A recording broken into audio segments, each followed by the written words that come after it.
అందరికీ నమస్తే అండి. నేను మీ ఆవల శివశంకర్ యాదవ్. ముందుగా ఈరోజు మనకి ఈ ఈ జన్మనిచ్చిన నా కన్న తల్లిదండ్రులకి మరియు మా గురువులకి అందరికీ నమస్కారం. ఈరోజు మనం చెప్పుకోబోయే టాపిక్ క్రియేటివిటీ గురించి. క్రియేటివిటీ అంటే మనము పిల్లలకి ఎంత క్రియేటివిటీ చేస్తున్నాం అనేది ఇంపార్టెంట్.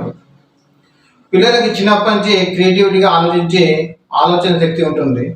కానీ మన పేరెంట్స్ ప్లస్ టీచర్స్, గురువులే కానీ వీళ్ళంతా ఏం చేస్తారంటే వాళ్ళ డౌట్స్ అడిగితే వాళ్ళ డౌట్స్ని క్లారిఫై చేయరు. వాళ్ళ డౌట్స్ మనం అనుకుంటాం వాళ్ళు ఏదో పిచ్చి పిచ్చి క్వశ్చన్స్ అడుగుతున్నారు, ఈ పిచ్చి పిచ్చి క్వశ్చన్ అడగకు, నీకు ఎంతున్నావో అంతే ఉండు అని చెప్పి వాళ్ళని మన పేరెంట్స్ వాళ్ళని ఆపేస్తుంటారు. స్కూల్కి వెళ్ళినాక కూడా వాళ్ళకి ఎన్నో డౌట్స్ వస్తుంటాయి. ఆ డౌట్స్ని వాళ్ళు క్లారిఫై చేసుకుందాము, షేర్ చేసుకుందాము, మాస్టర్ని అడుగుదాము, టీచర్ని అడుగుదాం అని చెప్పి అనుకున్నా కానీ అక్కడ కూడా వాళ్ళకి నిరాశనే ఉంటుంది.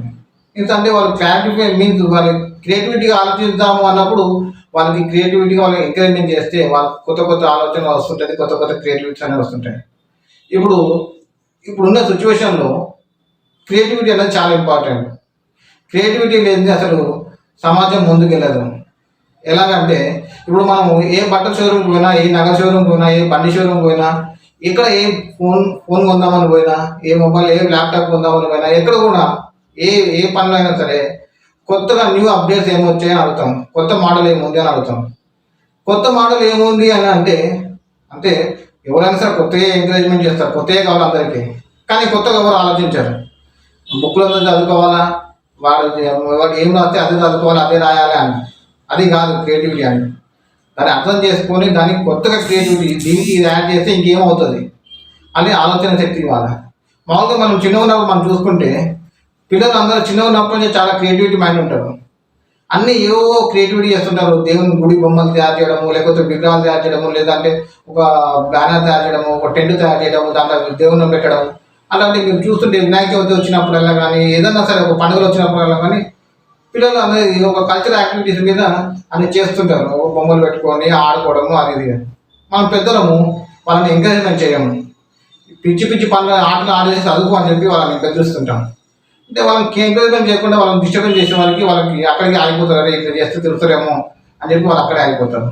స్కూల్లో మాస్టర్స్ని కూడా టీచర్ని అడుగుతున్నప్పుడు కూడా టీచర్లకు తెలియని డౌట్స్ అడుగుతున్న వాడికి టీచర్లు, బాబు ఇవన్నీ నీకు ఇప్పుడే అవసరం లేదు, నీకు తెలుసుకునేది చాలా ఉంది, నువ్వు ఆగు, ఇవన్నీ ఫస్ట్ నుంచి చదువుకో అని చెప్పి వాళ్ళని ఆపేస్తుంటారు. ఇప్పుడు ఫారిన్ కంట్రీస్ వాళ్ళు ఎంతోమంది క్రియేటివిటీగా ఆలోచించి మన ఇండియన్సే అక్కడ పోయి సిఇఓలుగా ఉన్నారు. ఎన్నో సాఫ్ట్వేర్ కంపెనీస్కి మన ఇండియన్సే అక్కడ పెద్ద పోస్ట్లో ఉన్నారు.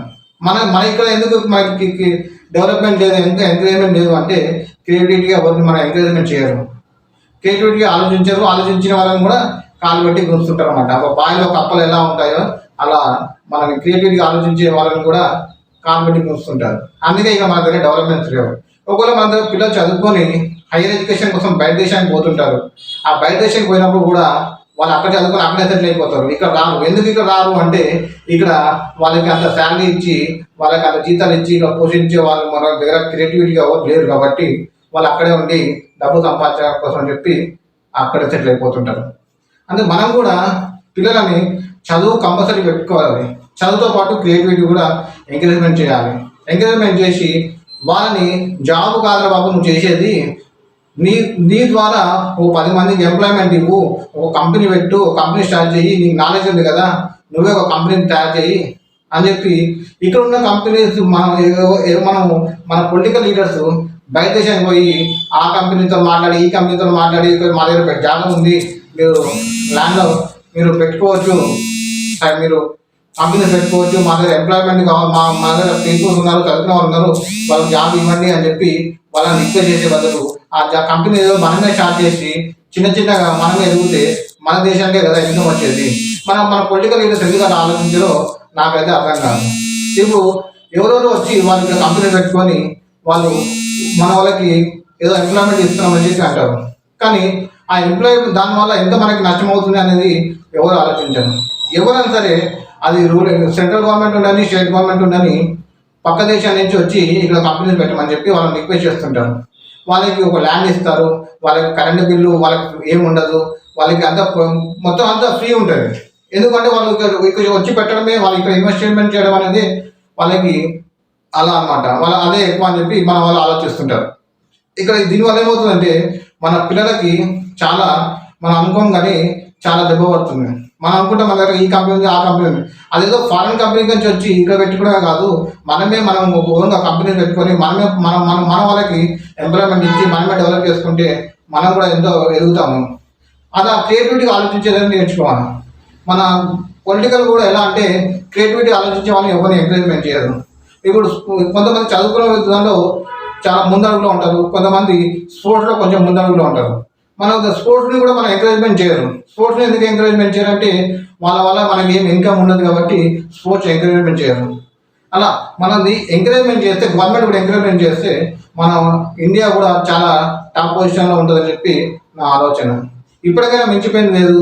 క్రియేటివిటీ అనేది మనము పెంచుతూ వాళ్ళకి ఎంకరేజ్మెంట్ చేస్తూ మన పాఠశాలలో పంతులు కానీ ఎవరైనా సరే గురువులే కానీ పేరెంట్సే కానీ ఇప్పటికైనా మించిపోయింది లేదు. పిల్లల నుంచి ఇప్పటి నుంచి మనం వాళ్ళని క్రియేటివిటీగా ఆలోచించేటట్టు చేసి వచ్చే జనరేషన్కి మంచి క్రియేటివిటీ మైండెడ్ని మనం ఇవ్వాలని చెప్పి కోరుకుంటూ సెలవు తీసుకుంటున్నాను. Thank you.